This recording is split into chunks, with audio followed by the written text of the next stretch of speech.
Saatnya diskusi utama Kompas Petang. Perdana Menteri Israel Benjamin Netanyahu memastikan kabar Israel berhasil membunuh Sekretaris Dewan Keamanan Tertinggi Iran Ali Larijani dalam sebuah serangan pada Selasa waktu setempat. Selain Larijani, Netanyahu mengklaim Israel juga berhasil membunuh Komandan Pasukan Basij Iran Gholam Reza Soleimani. Netanyahu menyebut Ali Larijani adalah pimpinan Garda Revolusi yang merupakan kelompok penjahat yang mengendalikan Iran dengan menyebarkan teror di berbagai kota. Sehingga kematian Ali Larijani menurut Netanyahu bisa memberi harapan bagi masyarakat Iran untuk meraih kebebasan secara perlahan.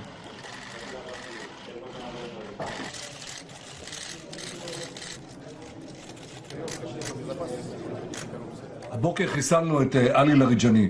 עלי לאריג'אני זה הבוס של משמרות המהפכה, שזה חבורת הגנגסטרים שמנהלת בפועל את איראן.